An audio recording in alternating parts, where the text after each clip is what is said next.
Hey. Hey everyone. Happy New Year. Thank you all for coming so much. Before we get started, I want to thank the New Deal Café for having us. Round of applause. This place is like the center of leftist organizing in this part of the county. Really, really grateful, super sustainable, everything's vegan. Really would encourage you to get something while you're here. Food is great. So yeah, thank you again to the New Deal Cafe. We really, really appreciate it. So I just want to lay out, my name is Dash. I'm Mckayla's campaign manager. Lots of familiar faces here and also a lot of new faces, which is really, really exciting. Whether you've been following Mckayla for a while or you just saw a flyer about this event and wanted to learn more, we really appreciate that you're here. So this is the first of the new year town hall that Mckayla is doing. She'll be doing 8 over the next 2 months, all around the district. She's trying to keep up with Steny Hoyer, who's doing 9 this winter. I'm joking, of course. Steny Hoyer will be doing 0 this winter, the same number he does every year. So, but in all seriousness, the reason that we wanted to have events like this is so, number one, you can meet Mckayla, you can talk to her, you can hear from her about who she is and why she's running, because she's a super unusual candidate, but also a super compelling candidate. And so that's really important. Number two, she can hear from you, and so answer the questions you have, and also just listen to the things that you really care about and you think are super important as constituents that your representatives should be fighting for. And number three, we wanted to have this also as an opportunity for you to get involved, because this is a people-powered campaign. And that actually means something, right? Well, when we say people-powered, it means that our most important resource is people. Congressman Hoyer's most important resource is money. And that is a meaningful distinction. And so as a result of that, the way that today is going to be structured is I'm going to talk just for a couple more minutes. Then Mckayla will come up and tell you about herself and what she's running on for about 10 minutes. And then we'll open it up to the town hall portion for about an hour. So you'll have, that'll be your opportunity to ask her questions, as well as just talk about the things that are important to you. For that part of the event, we are asking that each person limit comments and questions to 60 seconds, just so we have time to make sure we can hear from everyone.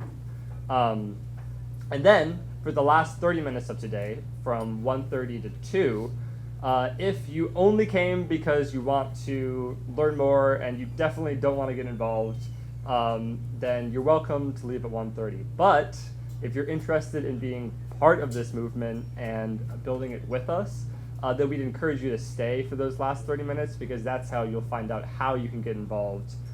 You'll learn more about what movement politics means, and then we're launching a canvas right from here in Greenbelt at 2 o'clock, and you'll be able to be a part of that. So that's basically the plan for today, and that's all I have to say. I don't want to take up too much time because you're all here for Mckayla. So without further ado, here is Mckayla Wilkes.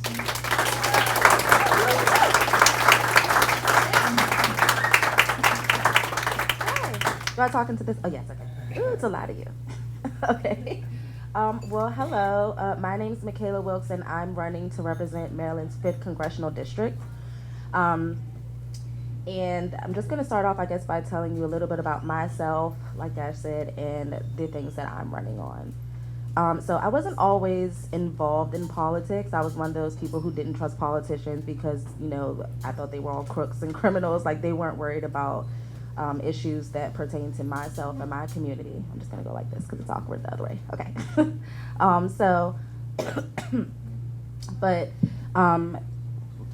So growing up, I was incarcerated for things such as truancy and running away from home. I had an aunt who died in the attacks on September 11th at the Pentagon, and being so young and not being able to process my grief properly, it turned into rebellion.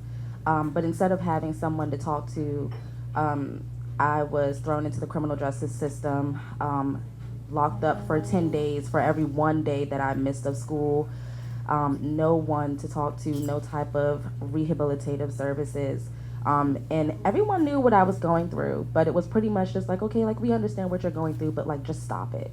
Like, and it just wasn't that easy. And so I actually wanted to help people that were in my situation, because I'm like, if they're treating children this way, then what are they doing to the adults that are in prison?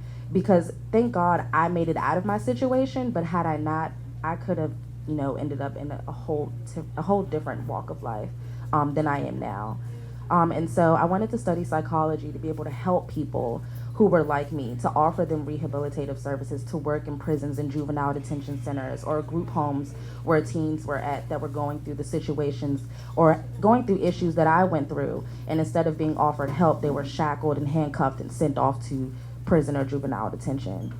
But it wasn't until I would say about 2014, which was ultimately a very pivotal year for me, because first, I was pregnant with my daughter. I was diagnosed with deep vein thrombosis.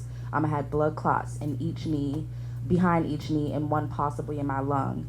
And I watched my doctor argue with my insurance company to cover the medicine for me so that I can live and so that my child could live. And I had to be in the hospital for about 2 weeks just so that they can administer my medication to me. And then shortly after that, I was incarcerated for driving on a suspended license because I couldn't afford to pay traffic tickets and court fees, which is essentially the reason was because I was basically living impoverished, going from minimum wage to minimum wage job when I could gain employment at the time. And just seeing how messed up the system was, just seeing women stuck in jail because they couldn't afford to pay $50 or $100 of bail. And seeing, even if you had the money to pay, you couldn't even call anyone because it costs like about $20 for a 3-minute phone call. And it just witnessing the predatory practices of our system and seeing how these are systemic issues that needs to be fixed, and it's so much bigger than the individual. And then fast forward to Bernie Sanders running for president in 2015 and 2016. That's when I began to see that, wow, like we can actually run on these issues, and these issues can be valuable issues, and these issues can make the mainstream media, and we can fight for these issues. And so that's what got me to be more involved in politics, to start wanting to study political science, because I knew that one day I wanted to be involved in the legislative process. Bernie Sanders really played a huge role in me paying attention to politics, because for once I saw a politician that I felt like I could trust, and he became the embodiment of the kind of politician that I wanted to be. And fast forward to 2018, where we saw people like AOC, Ilhan Omar, Rashida Tlaib, Ayanna Pressley, and others who ran, specifically AOC, who ran as a regular person, and she ran on issues that I cared about, and the same issues that I saw Bernie Sanders cared about, and she won. And that just completely emboldened me to say, you know what, I can run as a regular person. My life experiences are enough. I know how my community is impacted, and we can run on these issues, and we can win on these issues. And so I'm not asking any of you to vote for me because I've had a hard life and, I might have hit a few bumps in the road. I'm asking you to stand with me together, because ultimately it has to be a movement. And that's what this is about. We're not going to get healthcare for everyone without a movement. We're not going to stop climate change without a movement. We're not going to beat the establishment without a movement.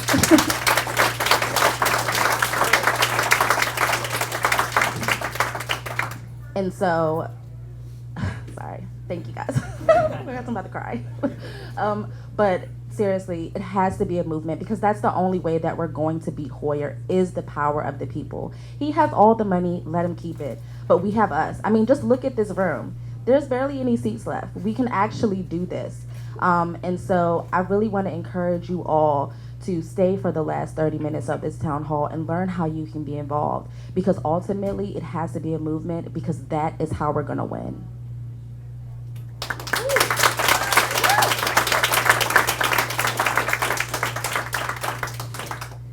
Okay, so we can open up the questions portion. Does anyone want to start off with the first question?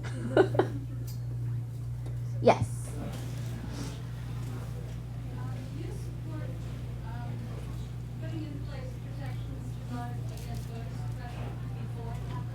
Absolutely. Mckayla, can you repeat the question? Oh, yeah. Oh, sorry. My question was, does she support putting in place protections to guard against voter suppression before it happens? Yes, I do.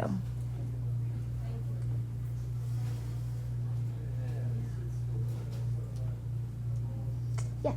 Yeah, very interesting what you're saying about excuses. One of my big things is keeping the connection between constituents and their representatives. Maybe you'll be successful this time, that'll be wonderful, but you might be successful in the future, this time. If you become a representative in Congress, how would you maintain the connection with your constituents better than Yeah, I think that we should hold, if I were to be elected, I do think that representatives should hold town halls, open town halls, not the kind that Steny has, but like open town halls like these, where we actually come together as a community, and it's less of me talking at you and more of us talking together as a community, because that's what matters. I know that's what I would want in a representative, and that's the model that I would be if elected. Yes. What would you do to improve education, and not just in the state of not just in the congressional district, but in the country as a whole? One thing I think that we should do to improve education is to reevaluate the way that we fund our schools, because funding our schools by zip codes it can be racist, and it's depending, and it's also classist and elitist as well when you think of certain neighborhoods and the kind of income that they bring in and the funding that goes to those schools. So we need to evaluate that as well, and also raising the wages of what we pay teachers. I think that teachers should have a minimum salary of $60,000 a year, because we want our teachers to stay in the schools with our students, and we want them to stay longer than what they're doing. And ultimately, I think that will incentivize them to do that and to better our public health education system.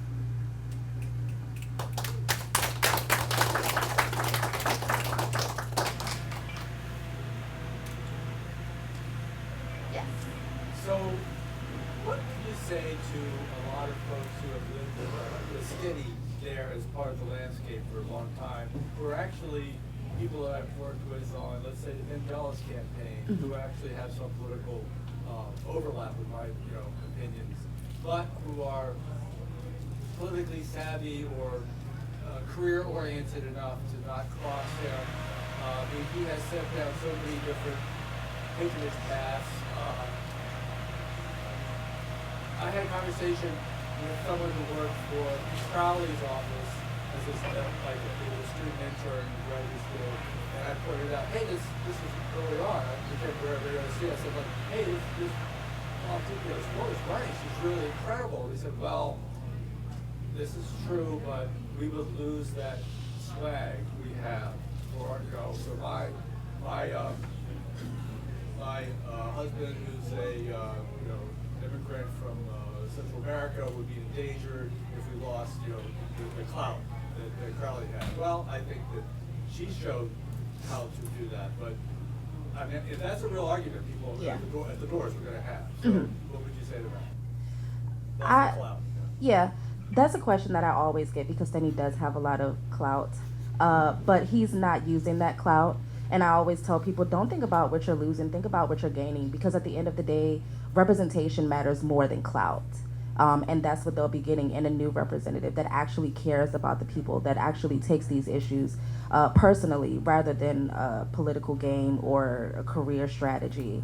But for instance, for the clout argument, he has a lot of clout, right? This is a deep blue district, right? Why doesn't he support Medicare for all? Why are we on the forefront of mitigating climate change? There's so much more that he could be doing with that clout that he's not doing to make our lives easier. Yes. Her in that. I don't have a question, but we cannot hear the questions Oh. that are being asked. If you could repeat them, or people could stand up, but back here we can't hear any. Okay. Thank you. Yes.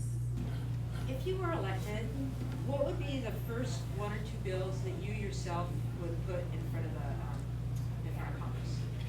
Congress? So the first thing that I would support in Congress is campaign finance reform. Because without getting money out of politics, it's going to be that much harder to pass any of these policies that we're fighting for. The next bill that I would fight for is Medicare for all. I don't think that we have more time to wait. We've already done that with the Affordable Care Act. It's time to start now. We need bold, progressive change immediately. Yes. For Medicare for all, which would be great, but it would have to be a new tax law, and it would have to go through the House and the Senate. And the Senate, as it is now, is not gonna pass anything like that. But what would you do? I think that we shouldn't. I don't think that we should look at, for people who didn't hear her question. She asked,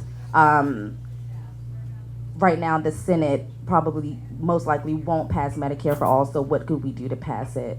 And my answer to that is that we shouldn't think about what is passable, like what could pass. We should think about what should pass and fight for those issues.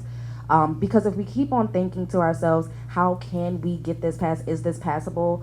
We're not going to get anywhere. And that's where we are with Steny Hoyer right now. He doesn't think that we can pass Medicare for all. He doesn't think that we can pass a Green New Deal. And if we keep that mindset, we're never going to get anywhere. We have to start somewhere. Somebody has to change the narrative.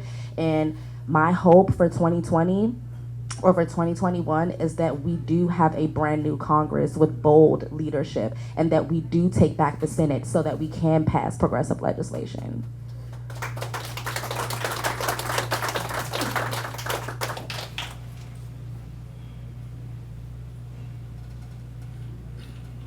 Yes. Concerning the Green New Deal, would you be in favor of breaking it up into all the different components of it, or having a comprehensive bill that would include all the factors of the Green New Deal: transportation, housing, employment, climate, etc.? That's a good question. I probably would be in favor of the different components, because we could use the Green New Deal to work with affordable housing and also transportation. But it can also be comprehensive in that way, dealing with the different components. And I think that would be a great idea to start, because it's going to take a lot once we pass the Green New Deal. So we're going to need to do that. So that's a great question. Yes. Hi, I live in Southern Maryland, and I feel like my difficulty in going to the doctor is sort of there are two sort of obstacles. It's not just that I have crummy insurance with a super high deductible. It's also that I try to make a doctor's appointment and I have to wait for 3 months because of where I live. There are not very many doctors. What is your idea, I guess, for improving access to medical care in that way under a Medicare for all system? Yeah, so I've actually spoken to people that live in Calvert County and St. Mary's who have the same issue. And I think one of the answers to that is development, but smart development, to have more doctor offices in those areas so that people can have access to care, because that is important.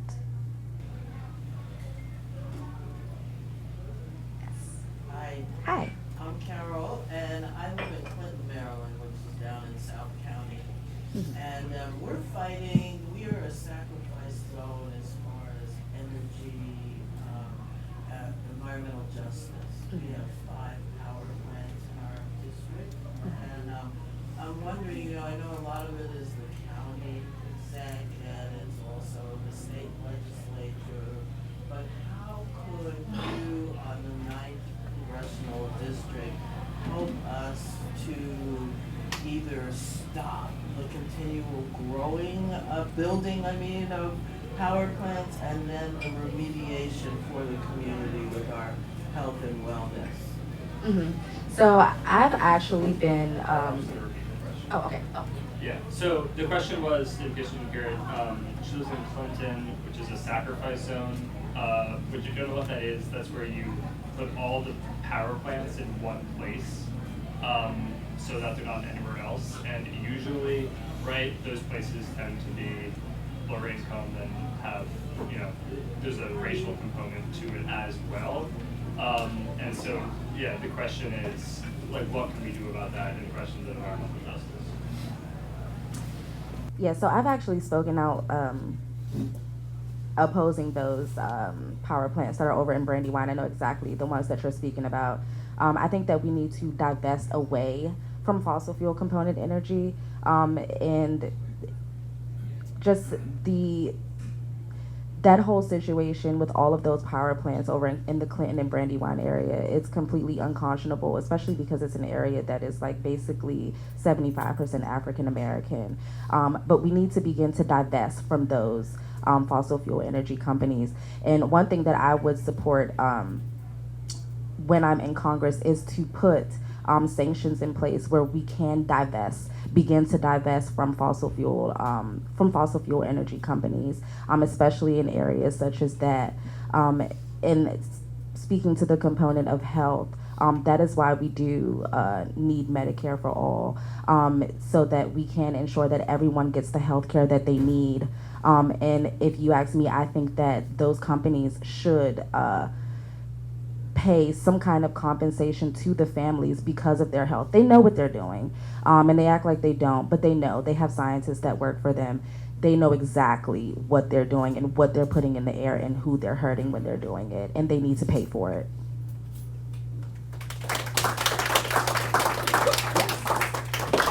Hi, Neil Strauss. If you were elected, what would be your priorities with labor nationally, such as right to work?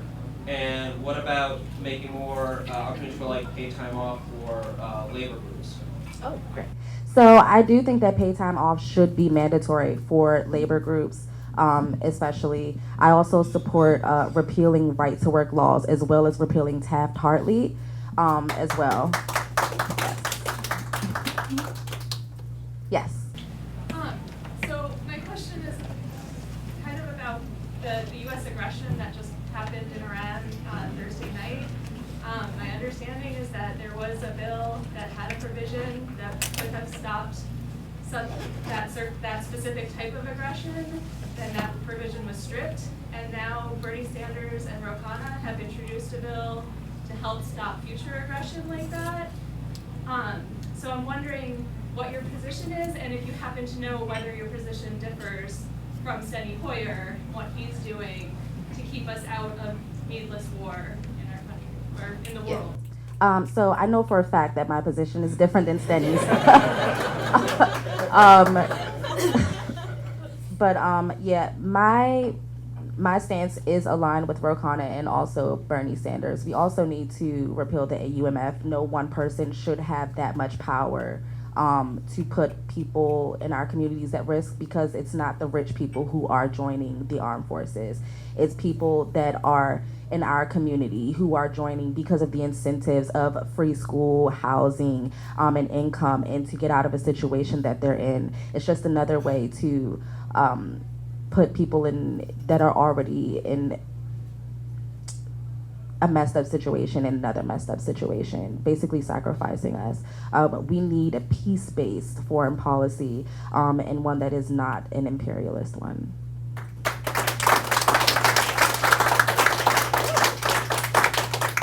Yes. What is your strategy for reaching out to millennials, Gen X, the group that would be the game changer if they came out and actually voted? Do you have a way of Yeah, so most of us here don't qualify. Yeah. Well, actually, I think we've been doing a pretty good job with reaching the younger crowd.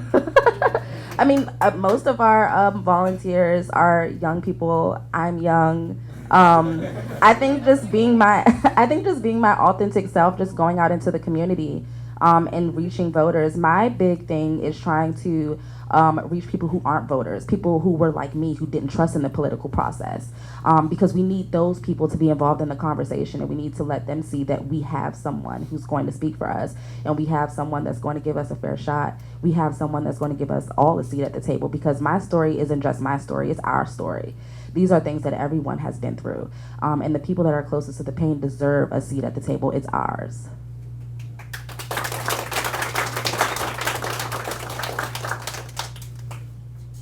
Yes. So I wanted to comment on that, but also phrase it as a question.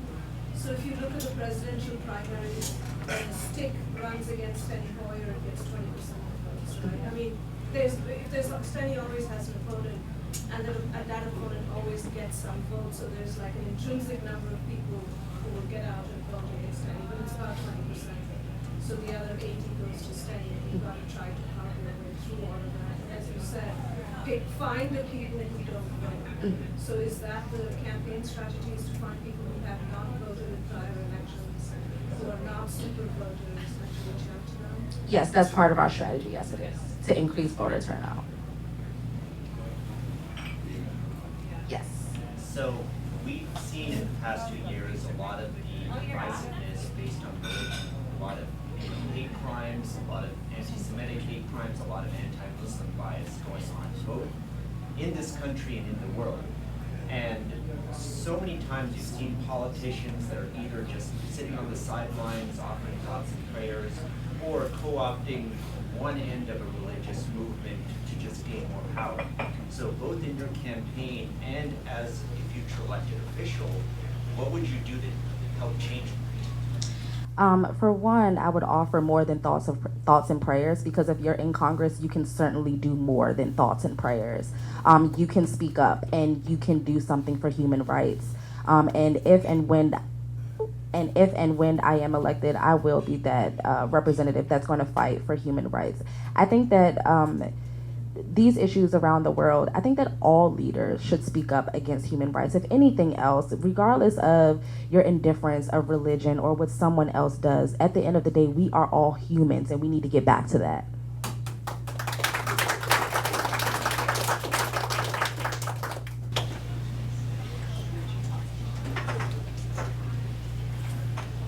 Anyone else? Oh, okay, I'll let her go first. Yes.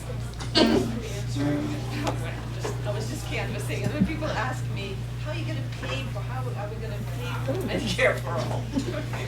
Yeah, so we're already paying for Medicare. We're just paying for Medicare and private insurance at the same time. And also, if we look at how we have the money, we just passed the highest defense budgets in history. We absolutely can pay for Medicare for all.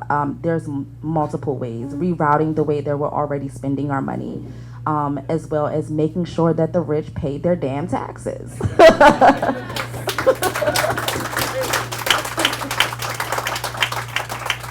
Yes. I'd like to know your position on Governor Hogan's proposals to widen 495 and 295 and build a maglev between Washington and Baltimore. So I completely disagree with that. I don't think that the traffic crisis should be solved with widening our highways, because all that's going to do, for one, is incentivize more people to drive, right? And as far as the maglev, yes, we want some type of public transportation, but we want public transportation that's not going to disrupt other people's lives, specifically people in marginalized communities. We don't want that. I completely disagree with it.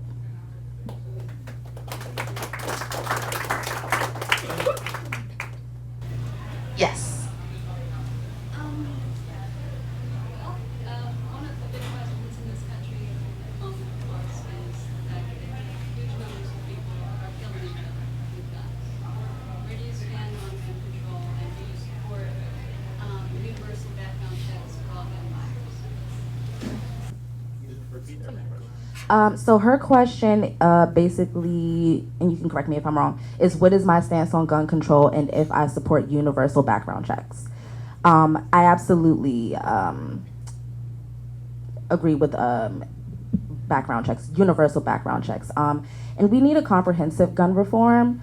And also, people don't think about it this way when we talk about gun reform, but it's also changing our circumstances as a whole, providing people with jobs, with livable wages and affordable housing so that they don't feel the necessity to go out and commit crimes. Because no one wants to do those things. You know, no one's like, oh, let me go rob a bank today. Like, no. Like, people don't have money. People don't have jobs. People don't have housing. People don't have health care. We need a society where we can give people all of these things because these are human rights. But we have to change our circumstances to get to that point as well.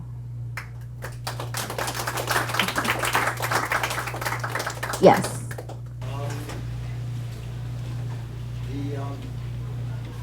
The issues of immigration come up a lot lately, and I was looking at it both from folks who want to live here, but also there's been an increase in the vigilante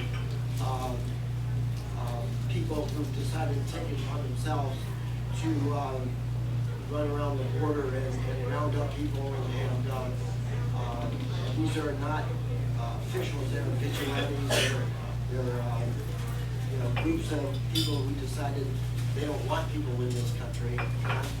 How would you help to fight against not only the vigilantes that endanger people, but also a comprehensive immigration plan that actually works and that actually welcomes people in this country?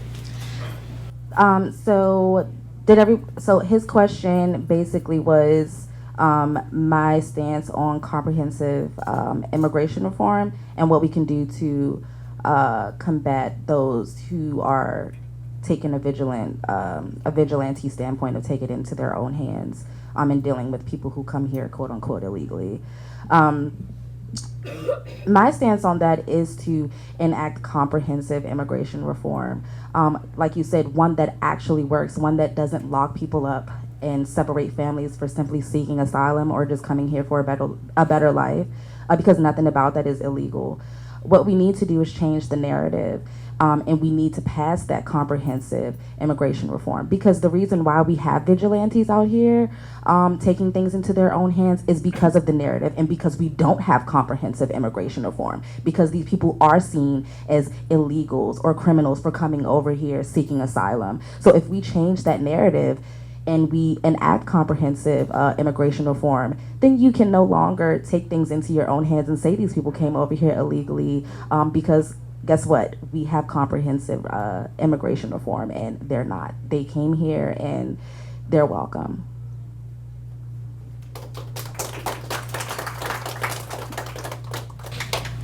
Yes. More and more Americans are paying like 50% or more of their income on housing. I was hoping you could speak to the issue of affordable. So as it pertains to affordable housing, I do support the Homes Guarantee, which is basically a combination of investing in public housing and not tearing the public housing that we have down, and also national rent control.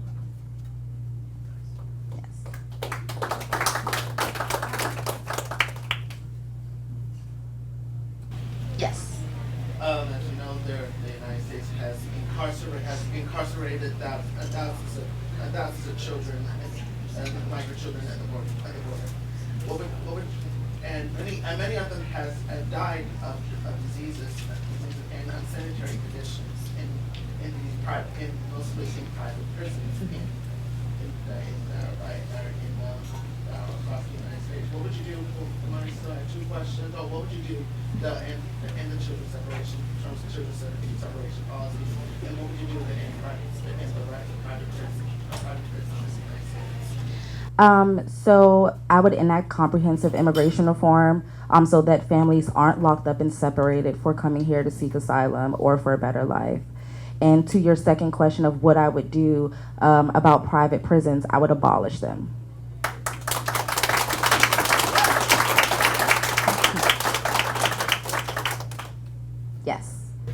So I hear, and I don't understand, that you have a platform on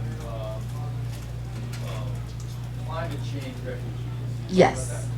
Yeah, so we, all of my team came up with a plan called the Teaming Shore Promise, which is to expand the definition of refugees to include those who are affected by climate change, and to also take in an unlimited amount of climate refugees, and to also help other countries and other nations become more resilient to climate change. Because the thing is, they don't want to uproot their whole lives to come to a whole nother country. What they want to do is stay where they are at their homes. But the problem is that those who contribute the least to climate change, they are the ones who get the brunt of the pain. And so we are partially responsible for that. So we should help them to become resilient against the effects of climate change. And that's what the Teaming Shore Promise is about. And it's on my website if anyone wants to go check it out.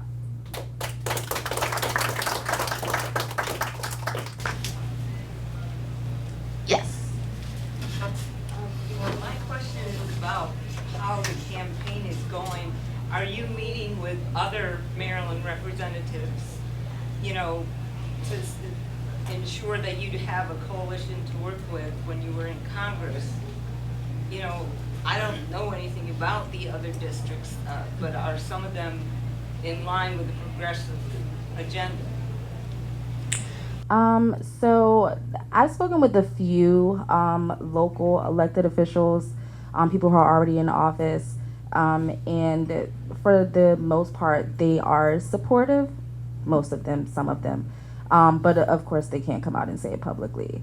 But I guess our focus has been more so on getting out and meeting people in the district rather than meeting with other representatives.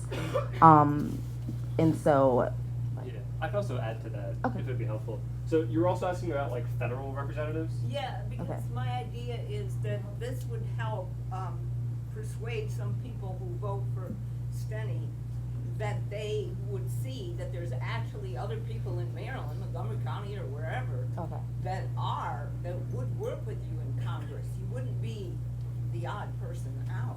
Yeah, so I think there's two parts. So I used to work for Congressman Raskin, who is, in my opinion, the most progressive current sitting representative from Maryland. And so I'm good friends with his campaign manager and a lot of his team. And all I can say is that Raskin himself won't be endorsing Mckayla because of the political concerns of going against Hoyer this cycle. That's the unfortunate reality of it. Although a lot of his people are very supportive of what we're doing. And so that will likely be true across the board. I think it's a combination of two things. I think there are incumbents from Maryland who do believe in a lot of these same things that we could work with. Raskin being one of them, possibly Sarbanes, Cummings before his passing. And so they're there, but there are others that frankly should also be primaried, just to be real with you. So like, a lot of these people, like they have deep blue districts, like they're completely safe, like, oh, like the state is gerrymandered for that purpose, like they don't have to worry about it, so why don't they support Medicare for all, why don't they support the Green New Deal? And so, a lot of these people are currently also facing primary challengers or will be. In addition to Hoyer, people like Trone, honestly, people like Brown, definitely Ruppersberger. So it's kind of a combination of, some of the people definitely are already there and, aren't quite as outspoken as Mckayla, and then others, could use replacement. And also, although I haven't been in contact with federal representatives, I've been in contact with their primary challengers, and that'll be my coalition once elected. Yes. To follow up on that, have you, Joe B. Carter is running for Cummings seat, and I don't live in the district, but I'm supporting her the way I can. Have you had, what do you think of her in terms of that field? Yeah, so we're in contact with her campaign regularly. We share resources. I absolutely support Joe P. Carter, and I plan on going to go knock doors for her one day.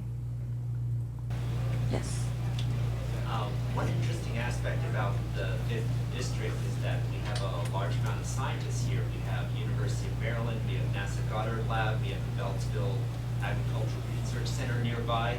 So you have an opportunity to be in a unique position to be a representative for scientists. So what is your plan to utilize that, especially in context of the Green New Deal and climate change? Constant community discussions with the people in our community that are scientists, because as I said, I can't do it by myself. Even when I'm elected, I can't do it by myself. I'm not the whole district. I mean, we are. And so that's what I plan on doing. It's just continuing to have community discussions involving scientists and always keeping my door open, always keeping my phone lines open, and to try as hard not to push all constituents on staff members such as Hoyer, but to be more accessible. Yes. Yes.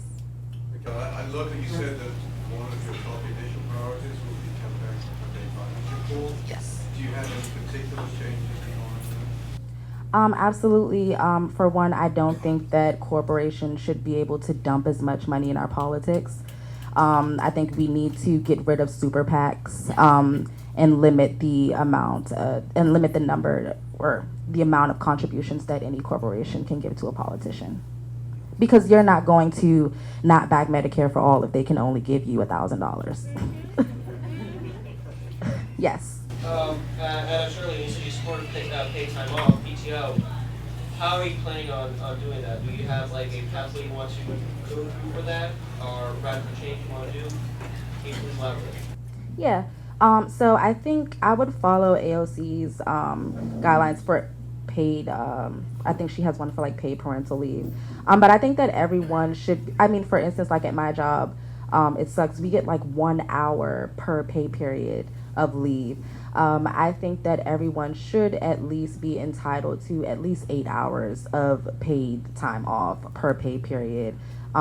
Because if I'm working 40 hours a week and I'm working a full day and my PTO doesn't even add up to 1 day of work, that is no type of benefit for me at all. But we need to have more work-life balance because work shouldn't be our top priority. We have families, we have homes, we should be able to enjoy our homes and our families. I also think that we need mandatory sick leave. I shouldn't have to use paid time off because I'm sick. And so that's what I would do. Thank you. Yes. Yes. District 5 is a very large district, as you know. And there could be differences between the northern part of the district, which is a lot of municipalities, and the southern part of the district, which is non-incorporated. How will you balance the needs, which sometimes may conflict with each other, about the southern part of the district and the northern part of the district, so that everybody gets what they need, gets what they deserve, and get represented their interests in our needs? So I think that everything that we're fighting for would represent the needs of people, regardless of where they are in the district. I don't think that catering to one part of the district's needs will hurt another part of the district's needs. And that's what's good about having politics that's centered around people, because at the end of the day, nothing is going to hurt another part of the community. Yes. So I think everyone agrees you've got a tough road ahead. So I was wondering what other national political or progressive organizations, such as Justice Democrats, have you and your campaign been in touch with? And do you have any other national progressive endorsements or people that you're working with? So to the question of national endorsements, such as Justice Democrats, we've been in talks with Justice Democrats. We haven't been counted out yet. I'm not sure if they're planning to get involved in this race, but we have been endorsed by Brand New Congress. We've been endorsed by Brand New Congress. We're in touch with other national organizations that help progressives out.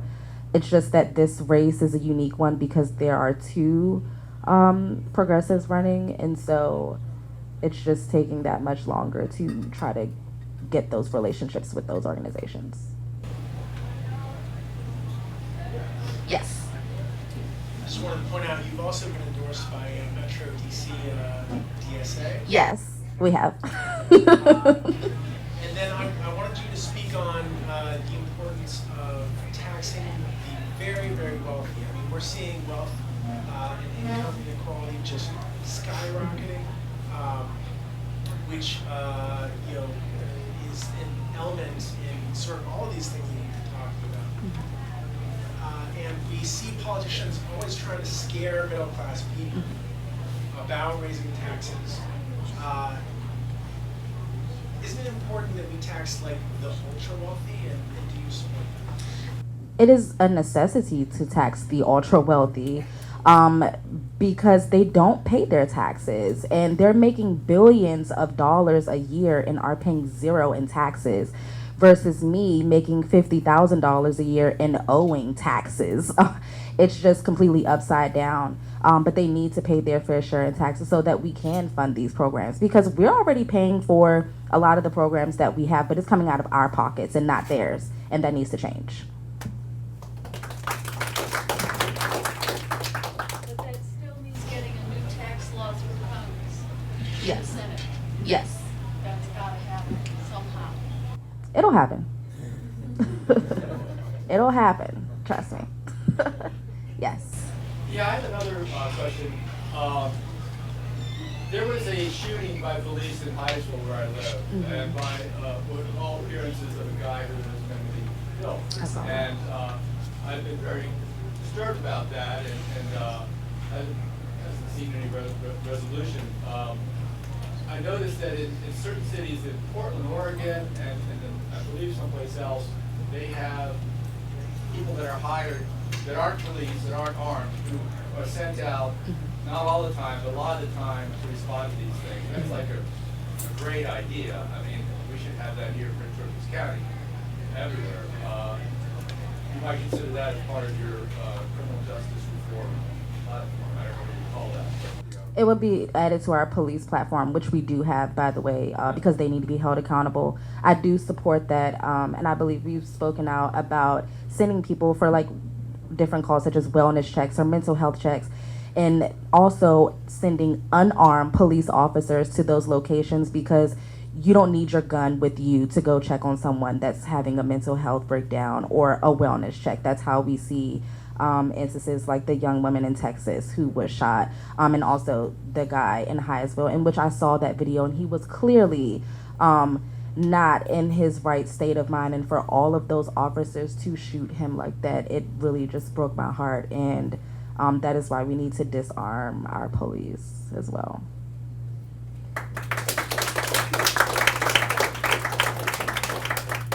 Yes.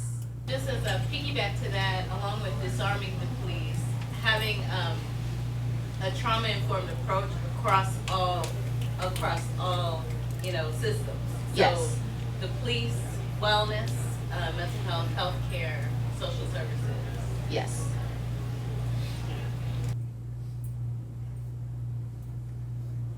Anyone else? Yes. Can you talk about your plans for decriminalizing marijuana? Oh, yes. We should absolutely decriminalize marijuana in the efforts to end the war on drugs. A lot of people are incarcerated for the usage of marijuana or the possession of marijuana, while we are in talks of corporations profiting off of what people are incarcerated for. It's legally for medicinal purposes, so why are people incarcerated for this? Why are people incarcerated when we're already having the discussion of legalizing it recreationally? We need to 100% decriminalize marijuana. And it's such a good solution for so many things, for insomnia, for pain, mental health issues.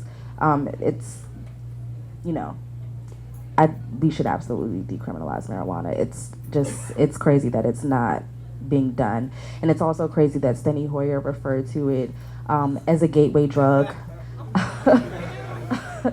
But that's also why we got to get money out of politics, because if we decriminalize marijuana, what's that's going to do for the pharmaceutical companies? So it's all about just getting it in there and getting the work done and changing the narrative.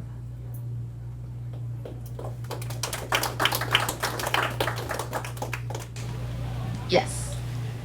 Bail reform and returning citizens, they're connected. Obviously, you know the need for bail reform. And for returning citizens, what kinds of programs would you suggest to help people when they get out? And also, what can we do about preventing people from having to stay in jail simply because they can't afford to pay bail? Yeah, so his question is what would I do about bail reform and also to help returning citizens. For one, bail reform, we need to get rid of cash bail because our freedom shouldn't depend on if we can pay for it or not. People should not be stuck in prison or jail for years awaiting trial because they can't afford bail money to get out. And a lot of the times we see people that are incarcerated and stuck in prison because they can't afford bail, and they stay in jail for about 3 or 5 years until their trial is over, and then they're found not guilty, and nothing is done about them losing their homes, their jobs, and just coming home to basically nothing because you couldn't afford bail. And we absolutely need programs put in place for our returning citizens. We need programs to help them find jobs. We need programs to help them find housing. We need programs to help them with mental health issues, because of course being incarcerated, especially with the state of our prisons and how people are treated in prison, they're going to need that help when they get out to be able to reintegrate into the regular functioning society.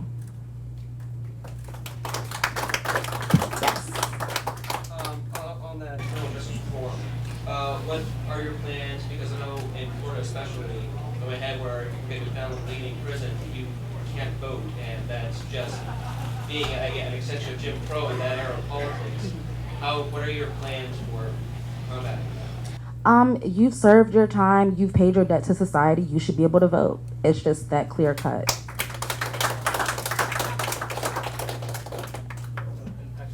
I'm gonna jump in with that actually. Just while we're all here, I want to make sure everyone's clear on the current laws in Maryland in terms of who can vote and what you have to do in order to be able to vote in April, right? So number one, ex-felons can vote in Maryland, but you have to re-register. So if that applies to you, you can vote. Not everyone knows that because it varies state to state. Number two, Maryland has closed primaries, which means in order to vote in the primary, you have to be a Democrat. And so if you're registered as anything else right now, please register as a Democrat as soon as possible so you can vote in the primary for Mckayla. If you want to switch after that, that's fine, but the primary is closed. In terms of when you can do that, just do it as soon as possible. Maryland technically has same-day registration, but not for if you're switching parties, right? You cannot switch parties the same day. And so you have to do it, 3 weeks beforehand, but just do it now. It doesn't take very long, just 5 minutes online.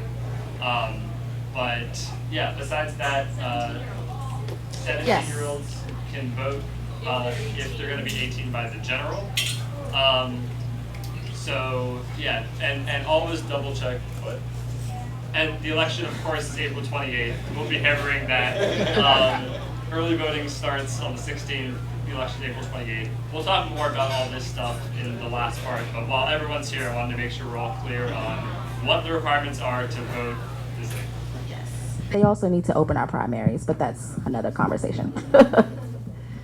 Does anyone else have any more questions? Yes.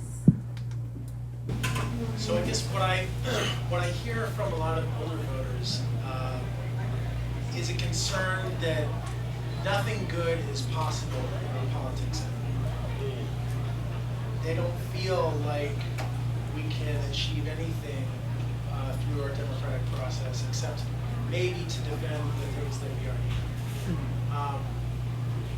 And what I think your response to that is, and correct me if I'm wrong, is that we can change that by mobilizing people into a movement that draws people who don't ordinarily vote into the political process. What Bernie calls like political revolution. Could you speak to what you would do to actually activate those voters? Like, perhaps with respect to student debt, or what you would do to excite workers who are grinding away at 2 and 3 jobs. Like, what do you think would excite them and get them to the polls if you were a candidate? So what we've been doing and what we've been talking about is like deep canvassing, which is actually going out and listening to people and listening to what their issues are and tying it back to progressive policy. And in my instance, when I talk to people in the community, that is absolutely like a great help. It's also a good thing that I have been through a lot of the things that I'm fighting for. And so that's why this campaign has an advantage, because we do have a regular person that's running who's been through these things that are fighting for you. A lot of the times when you go out and you speak to people in the community, they just want to see that you're human. They just want someone to talk to them. And that's been working for us, and hopefully it'll work for us throughout the primary in April. Yes. This is following up on that question. Renters in general vote much more frequently in presidential elections and not in off years. They vote a minimal percentage in Greenbelt city elections. Renters are the majority of the people in Greenbelt, and they're not listened to by city council. They're a tremendous opportunity. About 55% of the people in Greenbelt are renters, probably tentative vote. We don't know how many are registered. Most of the apartment buildings do not receive at your door the Greenbelt News Review, so they don't see news about their campaigns. At least one person attempted to what do you call them? Hangers, door hangers, and she was not permitted to do that inside the apartment building. I don't know whether the apartment buildings permit you to go door to door or not, but since there are so many, and it's untapped, the renters of Greenbelt, majority, most of the people of color, Greenbelt is 75% folks of color. And I think since you're dealing with national issues and you're a person of color, the potential is great. So I hope that you and your staff can, there's real challenges to communicate with these folks and let them know that you're interested in issues that affect them. Yes.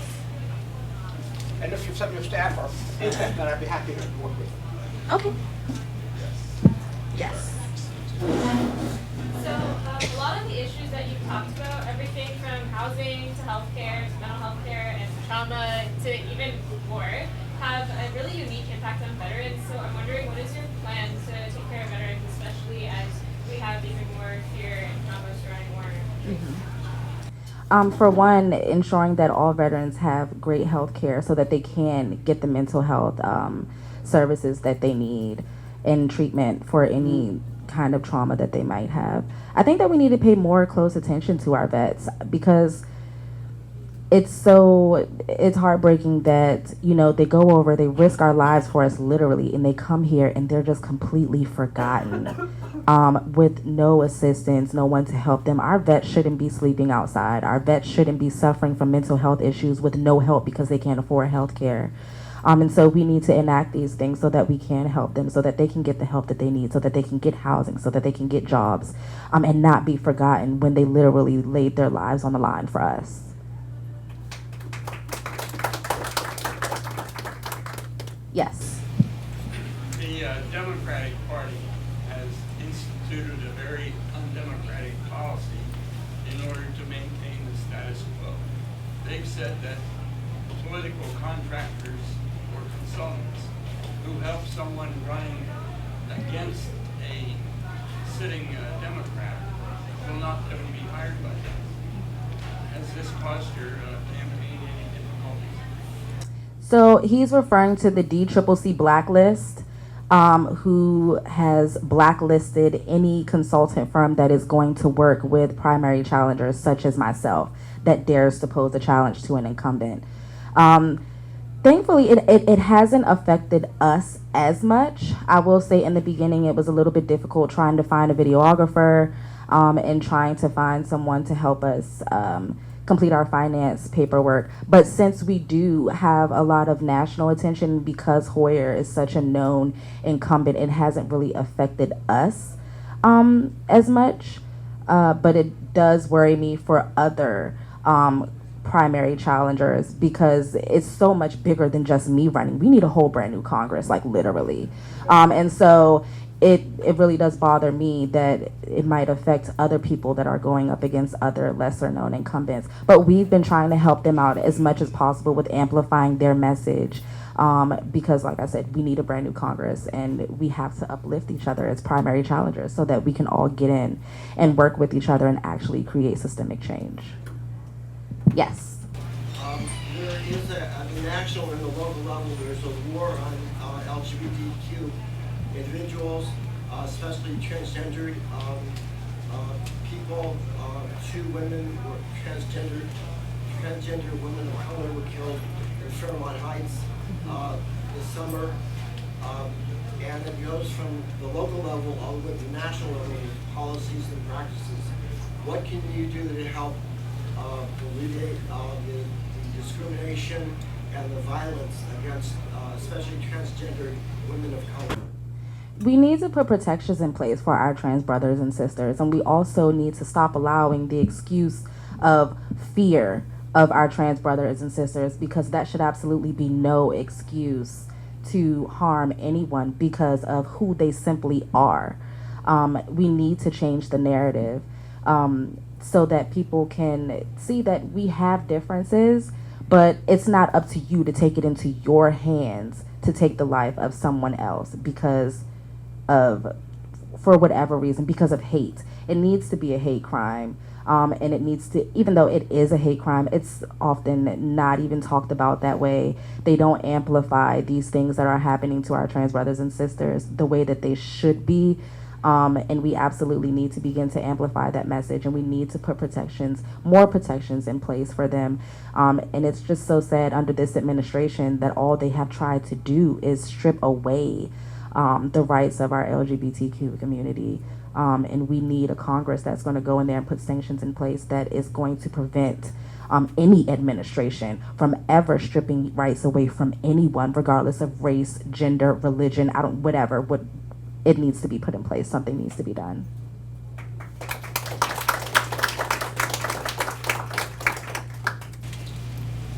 Yes. Many the Democrats I talked to, many members of Congress I have actually talked to since 2019, as I talked to, most of them have talked about reparations for those who are descendants of slaves and Native Americans. As many African Americans are still living in poverty, and many Native Americans are still living in resonated areas. And I compete with some Democrats I talked to say that we should give reparations for African Americans and Native Americans. While some Democrats I talked to, they're a little skeptical on it. They basically saying how we're gonna pay for all of that. And many members of and some Democrats and Republicans I talked to saying, can we just all forget and forget? So my question is what is your stance on reparations? So his question was, what is my stance on reparations? I absolutely support reparations for Native Americans and African descendants of slaves. We need to put back into the communities of those affected, especially by the war on drugs. And also, if we're going to decriminalize marijuana, we need to make sure that our communities are profiting from that as well. I support many variations of reparations, such as education. I do support cutting a check. I support investing in our communities. And these are some of the things that I support, but we should absolutely pay reparations to Native Americans and African descendants of slaves, because this country was built on our backs. You know, it was built on Native Americans' backs. We deserve a piece of the pie, and we deserve some type of recognition for what was done to people in our communities. And for people to say, how can we pay for it? Y'all still owe us 40 acres and a mule. So, you know, that's just what it's come to, but we absolutely need reparations.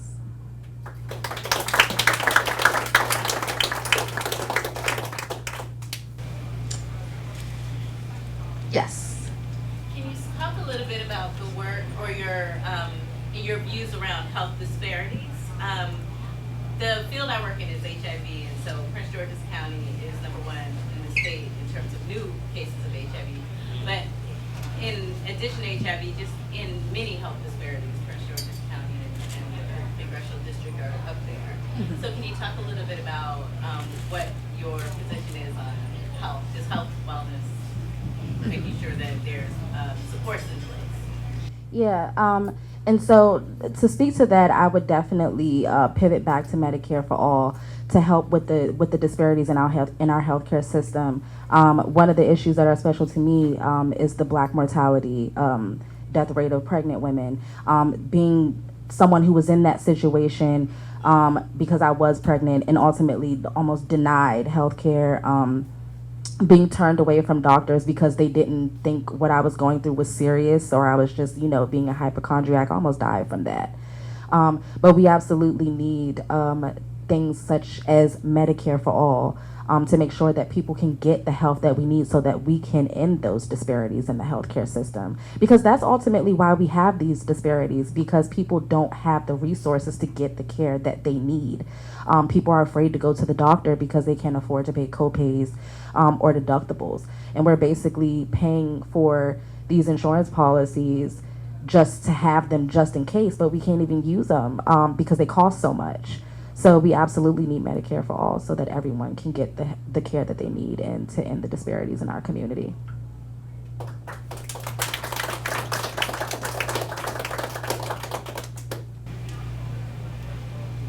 Yes. I was wondering if you could speak on student debt and what your position on this. I think that all student debt should be forgiven.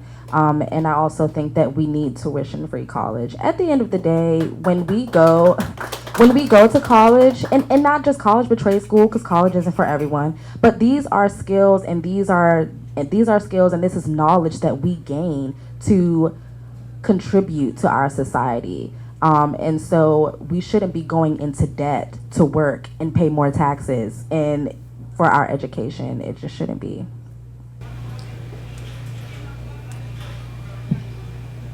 Anyone else? So that's a good time.